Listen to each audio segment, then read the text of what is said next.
Bismillahirrahmanirrahim. Assalamualaikum warahmatullahi wabarakatuh. InsyaAllah pada kali ini kita akan berkongsi berkaitan dengan tajuk sifat wajib, mustahil dan harus bagi para rasul.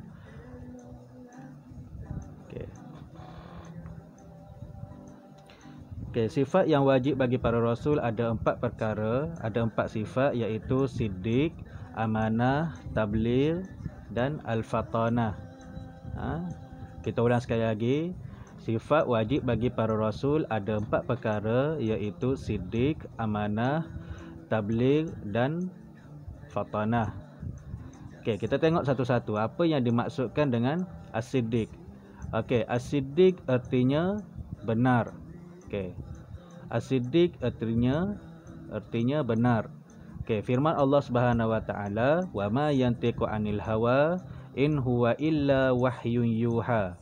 Dan dia, iaitu Rasul, tidak memperkatakan sesuatu yang berhubung dengan agama Islam menurut kemahuan dan pendapatnya sendiri. Segala yang diperkatakannya itu, sama ada Al-Quran ataupun hadis, tidak lain hanyalah wahyu yang diwahyukan kepada Allah, diwahyukan kepadanya daripada Allah Subhanahu wa taala. Contoh as-siddiq dekat sini kita bagi satu peristiwa, iaitu peristiwa Isra' dan Mi'raj. Selepas terjadinya Isra' dan Mi'raj, baginda Nabi Muhammad sallallahu alaihi wasallam dia pergi dalam sekitar kota Mekah tu, dia nak ceritakan apa yang terjadi kepada dia semalam.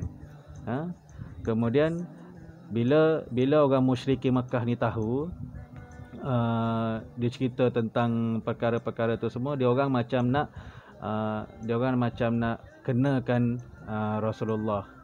Dia kata macam Nabi Muhammad ni dah gila kot. Mana ada orang pergi ke Palestin, lepas tu naik ke Sidratul Muntaha, selepas langit kedua, langit ketiga, langit ketujuh ke Sidratul Muntaha, kemudian balik semula solat pada waktu subuh tu dekat Mekah balik. Tak logik. Tapi itulah yang kita kena percaya. Itulah yang sebenar-benarnya terjadi pada diri Allah Subhanahu wa taala pada malam Isra' dan Mi'raj tu. Sebabnya apa? Ada firman Allah dalam surah Al-Isra', Subhanallazi asra bi'abdihi. Maha suci Allah yang telah memperjalankan hambanya. Seperti mana yang kita tahu, kalaulah Allah yang buat sesuatu tu, segalanya mungkin. Semuanya boleh terjadi. Nabi Muhammad bukan jalan sendiri, dia bukan pergi sendiri, tapi Allah telah memperjalankan baginda. Kemudian Nabi pun ceritalah kebenaran. Nabi cerita apa-apa yang benar, yang betul lah apa yang jadi dekat dia. So semua, macam kebanyakan orang musyrikin Mekah pada masa tu, semuanya tidak percaya pada Rasulullah sallallahu alaihi wasallam. Lepas tu diorang pun minta pendapat daripada Saidina Abu Bakar. Abu Bakar tak dengar sendiri lagi daripada mulut Nabi Muhammad, dia dengar daripada cerita-cerita orang. Bila aku cerita macam ni dekat kau, apa kau rasa? Apa kau ingat, apa pendapat kau, Abu Bakar? Abu Bakar kata, kalaulah benda ni keluar daripada mulut Rasulullah sallallahu alaihi wasallam, aku akan percaya pada dia. Aku akan membenarkan semua apa yang dia perkatakan. Bahkan kalau lebih lagi pun, aku tetap akan kata Muhammad itu benar. Yang kedua, kita tengok al-amanah. Amanah artinya amanah lah. Secara umumnya para rasul bersifat dengan sifat amanah. Contohnya ialah ayat yang merakamkan kata-kata Nabi Nuh, sebagaimana firman Allah, inni lakum rasulun amin, sesungguhnya aku ini adalah rasul yang amanah, yang diutuskan oleh Allah kepada kamu. Dalam sifat amanah ni, dalam kisah amanah ni, kalau contoh kisah Nabi ialah ketika Nabi berumur 25 tahun, baginda telah keluar ke Syam untuk berdagang. dengan barangan milik Khadijah bin Khuwailid. Khadijah bin Khuwailid ni siapa? Isteri Rasulullah sallallahu alaihi wasallam. Sebelum baginda kahwin dengan Khadijah, baginda merupakan seorang orang yang bekerja dengan Khadijah untuk berdagang. Dia bawa barang dagangan Khadijah ni untuk diperdagangkan. Okey, oleh kerana sifat kejujuran baginda, kebenaran kata-kata dia dan kehebatan amanahnya dan ketinggian akhlaknya, maka Khadijah sendiri telah memilih baginda Rasulullah sallallahu alaihi wasallam sebagai pembawa barang, sebagai orang yang diamanahkan untuk bawa barang Siti Khadijah ni untuk diperdagangkan, untuk dijual. Okey, apabila lepas tu semasa pergi berdagang tu, Rasulullah ni ditemani oleh seorang lagi orang suruhan Khadijah, iaitu yang bernama Maisarah. Maisarah ni lah yang membantu Nabi berdagang dengan barangan yang milik Siti Khadijah. Dan apabila diorang balik, apabila baginda Rasulullah sallallahu alaihi wasallam pulang daripada berdagang tu, Khadijah tengok banyak keuntungan yang dapat hasil daripada kejujuran dan sifat amanah Rasulullah sallallahu alaihi wasallam, dan dia pun rasa macam berkenan dekat Nabi kan. Kemudian dengan sifat amanah inilah maka tercetusnya cinta antara Khadijah dan Rasulullah sallallahu alaihi wasallam. Kemudian kita tengok kepada at-tabligh. At-tabligh artinya menyampaikan. Sifat para rasul ni, sifat rasul iaitu menyampaikan. Sebab apa? Dia wajib untuk menyampaikan apa sahaja wahyu Allah kepadanya, dan dia perlu sampaikan kepada umatnya. Itu ada dalam ta'rif rasul kan. Firman Allah Subhanahu wa taala, ya ayyuhar rasul balligh ma unzila ilaika min rabbik wa illam taf'al fama balagta risalatah wallahu ya'simuka minan nas innallaha la yahdil qaumal kafirin.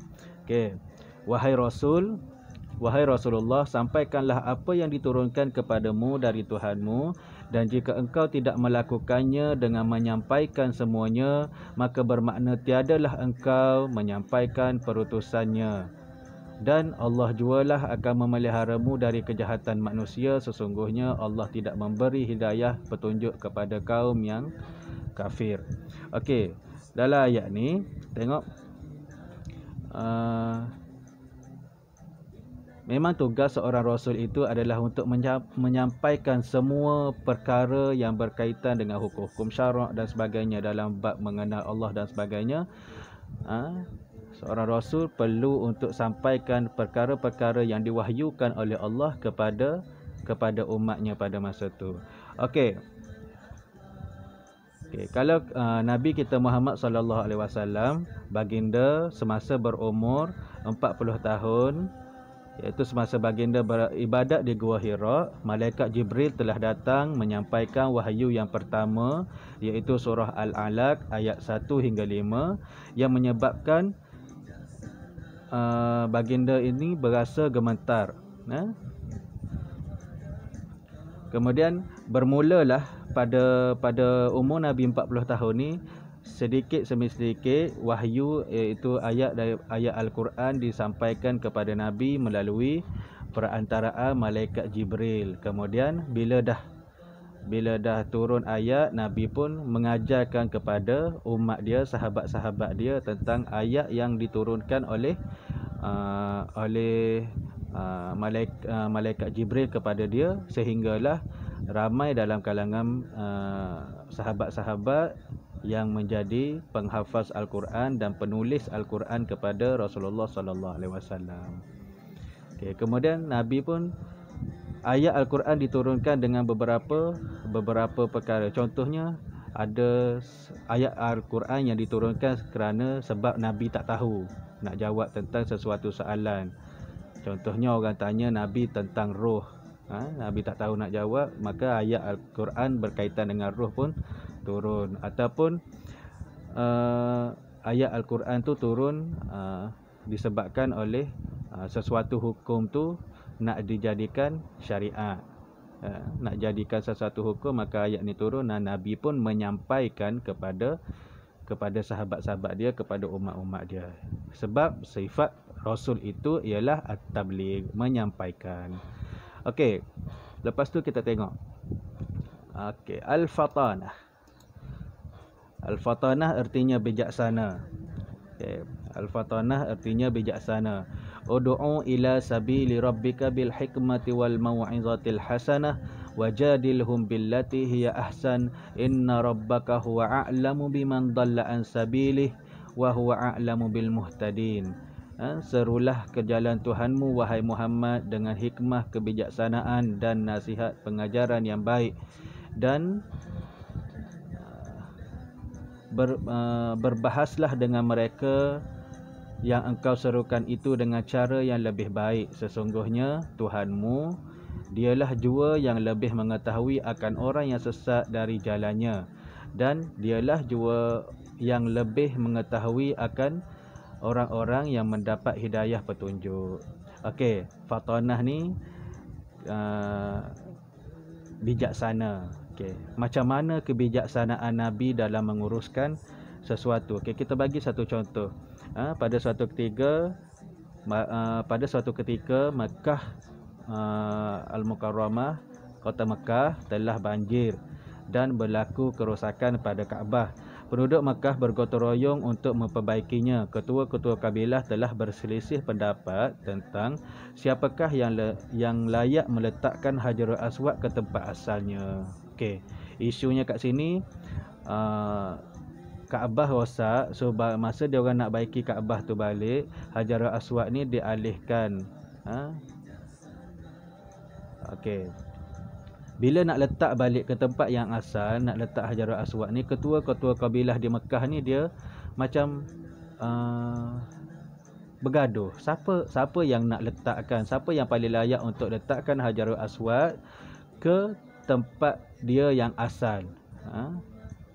Mungkin Hajarul Aswad ini beralih tempat oleh kerana banjir yang berlaku di Mekah pada ketika itu. Kemudian okey, dia orang pun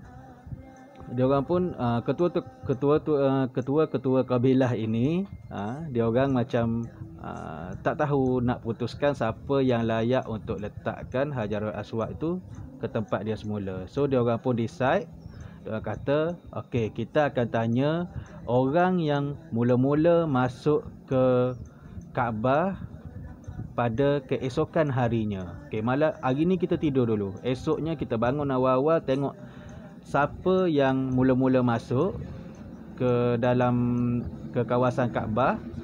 Kita tanya orang tu. Biar dia yang pilih siapa yang perlu letakkan, siapa yang paling layak untuk letakkan Hajarul Aswad ni. So dia orang pun tunggulah, dia orang berehat, tidur kan. Lepas tu dia orang pun tunggu. Pada pagi keesokan harinya, ternyata Nabi Muhammad SAW merupakan orang pertama yang masuk ke Masjidil Haram. Mereka menahan baginda untuk menyelesaikan masalah yang mereka hadapi. So dengan kebijaksanaan Nabi Muhammad SAW ni, dia pun membentangkan kain. Dia bentangkan kain berdekatan dengan Hajarul Aswad dan menyuruh ketua-ketua kabilah itu mengangkat Hajarul Aswad ke atas kain tersebut, dan setiap orang pegang satu bucu ataupun pegang satu kalau kain 4 segi tu bucu lah kita panggil kan, pegang satu bucu seorang. So angkatlah bersama-sama Hajarul Aswad tu dan letakkannya bersama-sama juga di tempat Hajarul Aswad yang asal. Okey, itu kebijaksanaan Nabi dalam menguruskan tu, antara contohnya lah. Okey, sekali lagi kita ulang, sifat wajib bagi Rasul itu ada 4 perkara, iaitu siddiq, amanah, tabligh dan al-fatanah.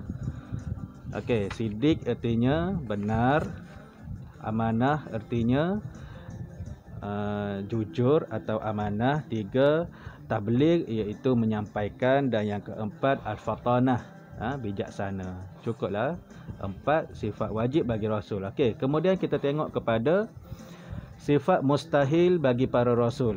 Okey, sifat mustahil bagi para rasul ada 4 juga, iaitu al-kazib, al-khiyanah, al-kitman, al-baladah.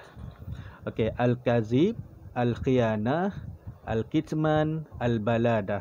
Kazib artinya dusta, khiyanah artinya khianat, kitman artinya menyembunyikan, al-baladah artinya bodoh.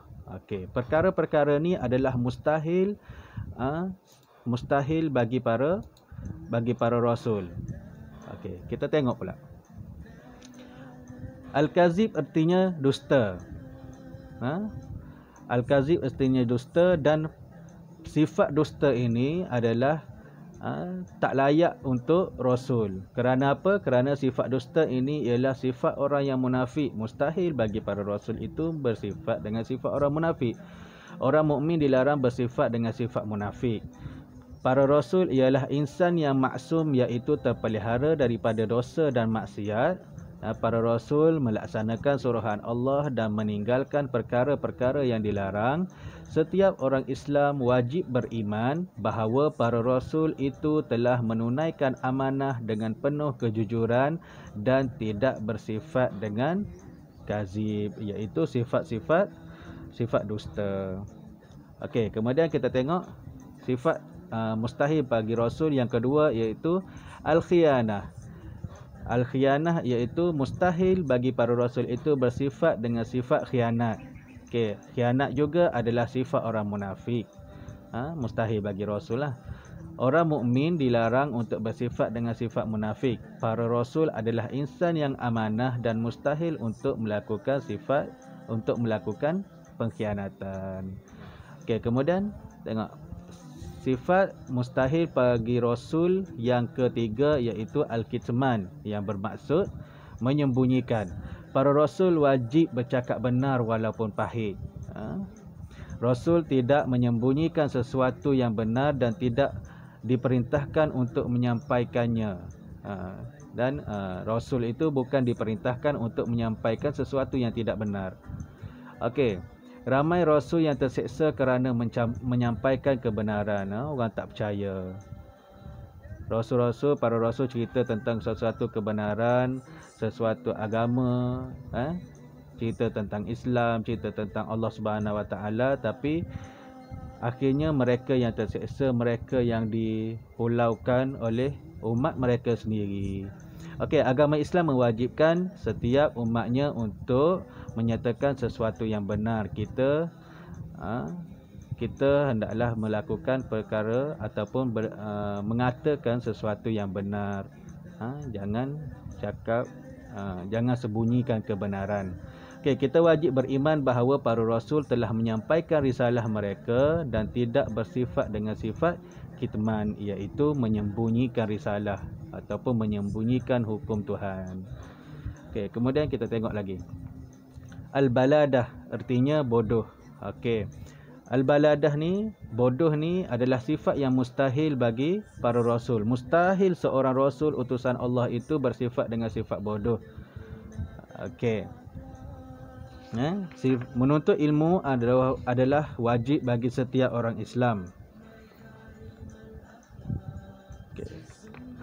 Kemudian untuk mencapai kejayaan hidup, kita hendaklah menuntut ilmu supaya tidak menjadi baladah lah, bodoh lah.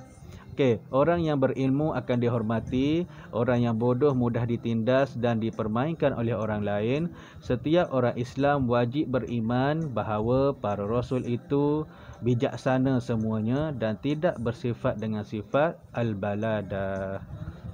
Okey. Kemudian kita tengok kepada sifat harus bagi para rasul. Okey, Nabi dan Rasul bersifat dengan sifat-sifat yang dipunyai oleh manusia biasa. Harus bagi para rasul itu makan, minum, tidur, mandi, berkahwin, apa lagi, berkeluarga, ada perasaan gembira dan sedih. Itu adalah sifat yang harus bagi rasul. Tetapi sifat yang harus bagi rasul ini, yang ada pada dia ni, tidak mencacatkan diri dia sebagai rasul. Okey. Apa tadi? Sifat yang harus bagi rasul sama je seperti kita manusia biasa, iaitu kalau kita makan, Nabi dan Rasul pun makan, minum, ada isteri, ada keluarga, sakit, sihat, tidur, ada perasaan gembira, kecewa, sedih dan sebagainya. Okey.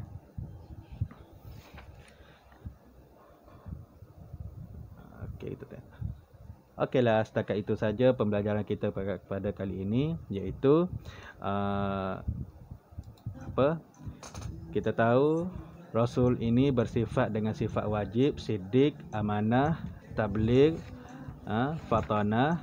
Kemudian Nabi dan Rasul bersifat dengan sifat mustahil, tidak bersifat sifat mustahil bagi Rasul adalah ada 4 juga: al-kazib, al-khiyanah, al-kitman, al-baladah. Dan Rasul mempunyai sifat yang harus bagi para Rasul, iaitu seperti mana sifat yang ada pada manusia biasa: makan, minum, tidur, kecewa, sedih dan sebagainya. Wallahu a'lam bissawab. Assalamualaikum warahmatullahi wabarakatuh.